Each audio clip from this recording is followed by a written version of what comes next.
Welcome to Jeremy's IT Lab. This is a free complete course for the CCNA. If you like these videos, please subscribe to follow along with the series.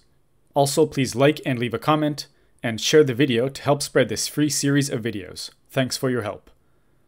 Also, remember to sign up via the link in the description to get all of the lab files for this course, so you can try it out yourself in Packet Tracer. If you want more labs like these, I highly recommend picking up Boson's NetSim for the CCNA. It's a network simulator with tons of guided labs covering all of the topics you need to know for the CCNA. Click the link in the video description to check it out. In this lab, we'll configure voice VLANs and then observe some traffic in the network. There are two PCs, each connected to an IP phone, and the IP phones are connected to switch 1. Switch 1 is a multi-layer switch, but we won't be using its layer 3 capabilities in this lab. I selected this model because it supports PoE, Power over Ethernet. So if I click on phone 1, for example, you can see the power cable is not connected. However, because switch 1 supports PoE, phone 1 is on and receiving power via the Ethernet cable. So instead of switch 1 acting as the router, we'll configure router on a stick between switch 1 and R1. First, I'll configure switch 1. Enable COMPLETE. I'll configure G102 and 3 first, connected to the IP phones. Interface range G102 to 3. Switch port mode access. Now the data VLAN is VLAN 10, as I indicate in the diagram. So, switch port access VLAN 10. And the voice VLAN should be VLAN 20, so switch port voice VLAN 20. Okay, that's all of the configuration needed on these interfaces. Next, we have to configure router on a stick between switch 1 and R1. Although we won't actually be sending any traffic between subnets in this lab, we need to make sure that phone 1 and phone 2 can reach R1. I pre-configured some telephony settings on R1 so it can tell phone 1 and phone 2 how they should configure themselves. Those configurations are beyond the scope of the CCNA, so I won't cover them, but you can check out R1's running config if you want to see what configurations I did. Okay, let's configure switch 1's trunk. Interface G101. Switch port trunk encapsulation.1q. Switch port mode trunk. Now, by default, all VLANs are allowed, but it's best to limit the allowed VLANs to only those you need. So, switch port trunk allowed VLAN 1020. Okay, that's all of the configuration needed on switch 1. Next, I'll configure R1's end. Enable COMPLETE. Interface F00. No shutdown. Okay, next I'll configure two sub-interfaces for router on a stick. Interface F00.10. Encapsulation.1q 10. IP address 192.168.10.1, 255.255.255.0. That's for the data VLAN. And next the voice VLAN. Interface F00.20. Encapsulation.1q 20. IP address 192.168.20.1, 255.255.255.0. Okay, that's all of the configuration needed on R1. Now let's send some network traffic and check it out in simulation mode. First, I'll go on PC1. I'll ping PC2, and let's see if the traffic is tagged. First, I'll ping in real-time mode. Ping 192.168.10.12. Okay, the ping works. Now I'll switch to simulation mode and try again. Ping 192.168.10.12. So let's check out the frame here, and click on Outbound PDU Details. Is the traffic tagged? No, it isn't.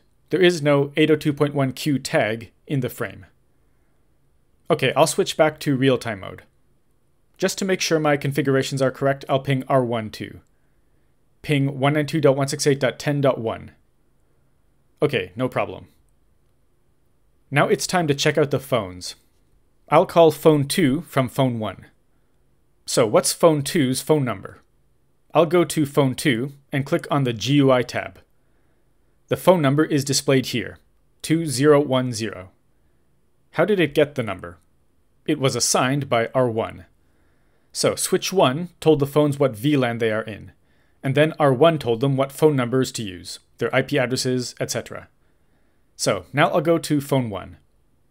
First I'll go back to simulation mode, and I'll call phone 2, 2010, and then click on the phone to pick it up. Notice that an SCCP, Skinny Client Control Protocol, message is sent. SCCP is not something you need to know for the CCNA, by the way. If we check out the message, in the IP header, you can see the IP address that was assigned to phone 1 as the source IP. Below it, you can see .1q header. So that means this frame is tagged with a VLAN. It's using .1q. In outbound PDU details, you can see it here. TPID 8100, which means .1q. And in TCI, tag control information, you can see the VLAN ID. Hexadecimal 0014 is equivalent to decimal 20, so this frame is tagged in VLAN 20. That's because we configured switchport voice VLAN 20 on switch 1's interfaces. Okay, in this lab we configured voice VLANs and observed that traffic sent from the PCs is not tagged with a VLAN ID, but traffic sent from the phones is tagged with a VLAN ID. Note that this applies not only to traffic sent from the PCs or from the phones, but also to traffic sent to the PCs or to the phones by switch 1.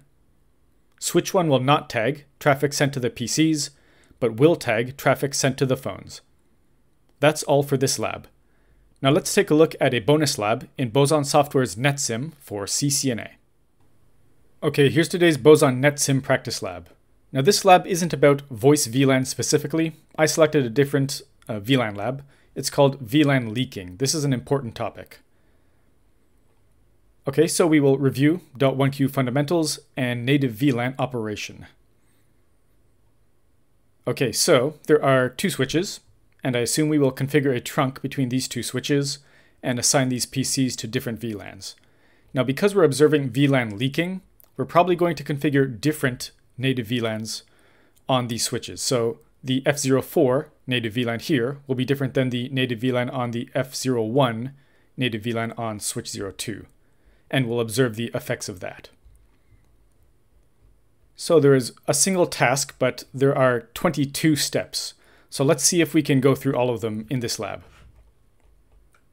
So first, configure the appropriate IP addresses on PC1 and PC2. So let's do that. PC1.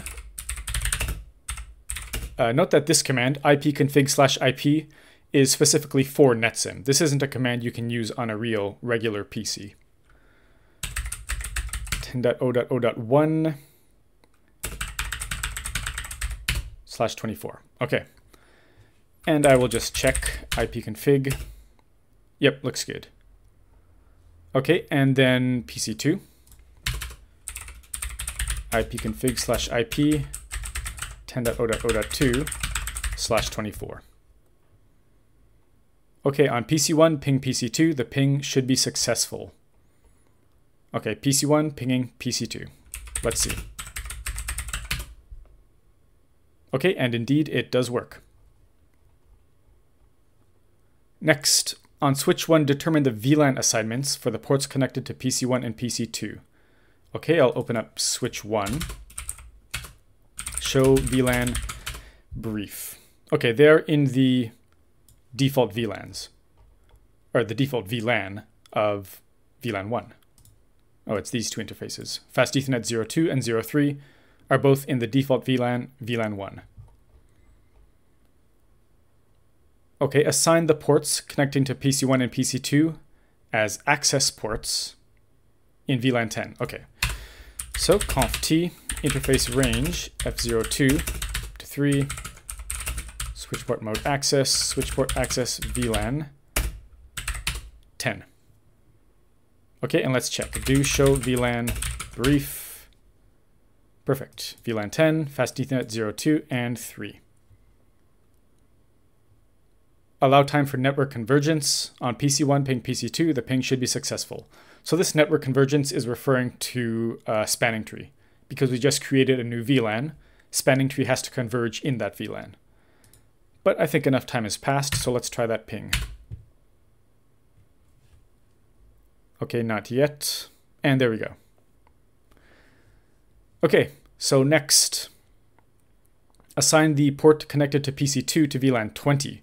Okay, so we're going to change the VLAN, not to 10, but to 20. Fast Ethernet 03, that's the one connected to PC2. Switch port access VLAN 20. Okay, allow time for network convergence. Again, that's spanning tree. And then we'll try to ping PC2 again from PC1. Does the ping succeed or fail? Okay, while we're waiting, what do you think will happen? Will it succeed or will it fail? PC1 is in VLAN 10. PC2 is in VLAN 20. They're in the same subnet, so normally they should be able to ping each other without having to use any routing. But now they're in different VLANs. So let's see what happens. From PC1, I'll ping PC2. And let me just check that the interface is up. Do show spanning tree. Okay, in VLAN 10, forwarding, VLAN 20, forwarding. Okay. So the interfaces are in a forwarding state, but the pings timed out. The pings don't work anymore. Okay, then we'll configure PC3 with the appropriate IP address and do basically the same thing. Okay. So PC3 is connected to switch 2. Okay, and here's its IP address. Same subnet as the others. So ipconfig/ip 10.0.0.3/24. Okay, and then we will assign it to VLAN 10 as an access port. This time on switch 2. Okay, show VLAN brief. Currently, Fast Ethernet 02 is in the default VLAN of 1. So let's change that to 10. Switch port access VLAN 10. And I'll confirm. Okay, looks good. Fast Ethernet 02 is now in VLAN 10. Okay, what step were we on? Okay, here. Allow time for network convergence. Again, spanning tree. On PC1, ping PC3. The ping should be successful. So let's check spanning tree here. Do show spanning tree. And in VLAN 10, okay, it's currently in the learning state. Let's check once more. Do show spanning tree VLAN 10. Okay, it's forwarding. Fast Ethernet 02, designated forwarding. So PC1 should be able to ping PC3. They're in the same subnet and VLAN.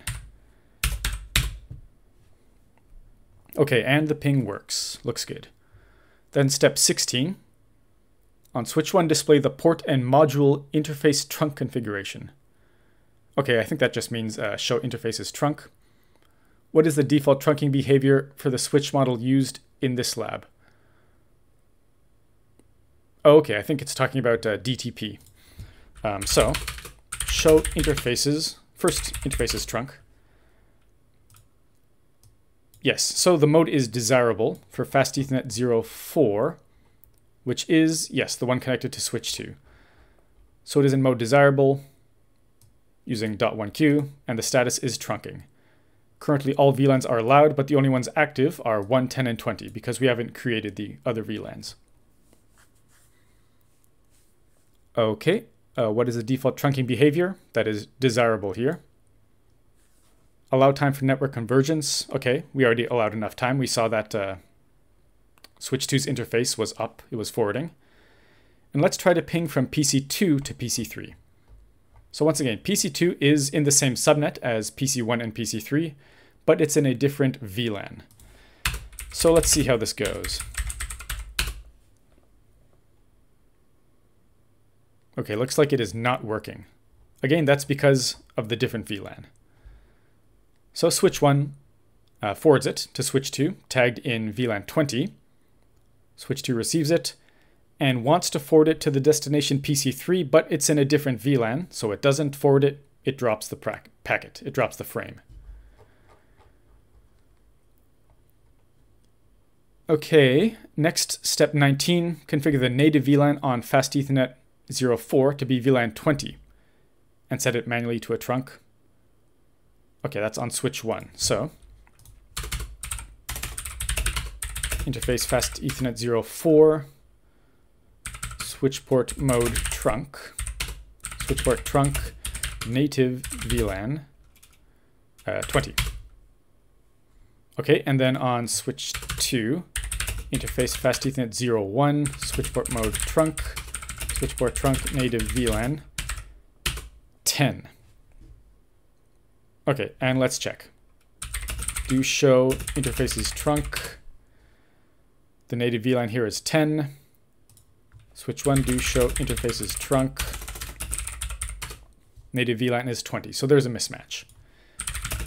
It also tells us to use this command, show interfaces switch port. So I'll check Fast Ethernet 04, switch port. Oh, I forgot the do. Okay, yep. It's a manual trunk. Native VLAN is 20. Notice that CDP is discovering that there is a mismatch here. 20 and 10. And here's switch 2. Again, CDP is telling us the same thing. It discovered a native VLAN mismatch. Interfaces, Fast Ethernet 01, switch port. Okay, it is a trunk. And the native VLAN is 10.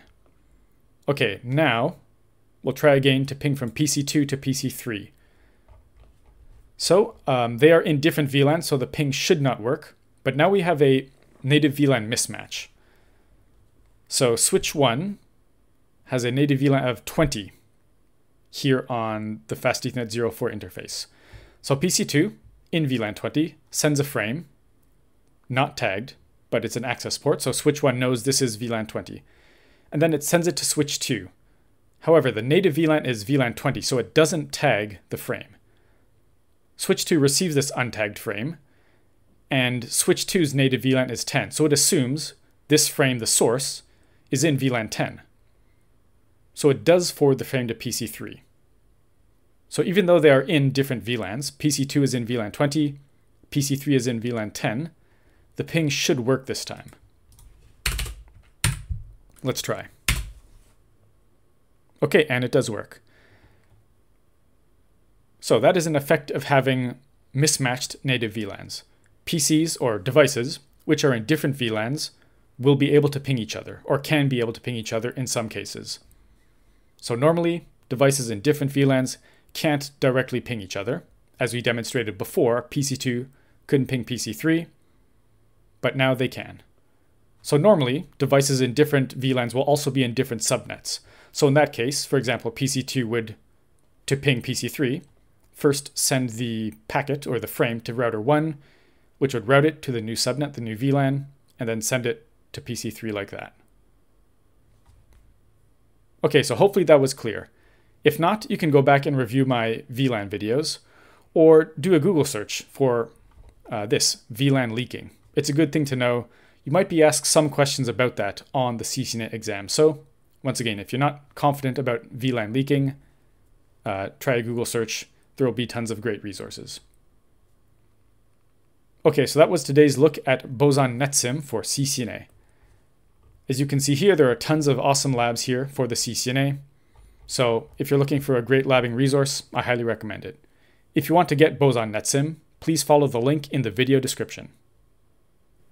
Before finishing today's video, I want to thank my JCNP level channel members. To join, please click the Join button under the video. Thank you to Sam, Anton, Tebogo, Samil, Anand, Pavel, Abraham, Sergey, Unjoku, Victor, Roger, Raj, Kenneth, Seamus, Brandon, Aaron, Marcel, Coney, Donald, Simode, Gustavo, Benjamin, Justin, Prakash, Nasir, Erlison, Marco, Daming, Ed, John, Funny Dart, Velva Jacob, Mark, Yusuf, Boson Software, Devin, Jonathan, and Vance. Sorry if I pronounced your name incorrectly, but thank you so much for your support. This is the list of JCNP level members at the time of recording, by the way, April 17th, 2021. If you signed up recently and your name isn't on here, don't worry, you'll be in future videos. Thank you for watching. Please subscribe to the channel, like the video, leave a comment, and share the video with anyone else studying for the CCNA. If you want to leave a tip, check the links in the description. I'm also a Brave verified publisher and accept BAT or Basic Attention Token tips via the Brave browser. That's all for now.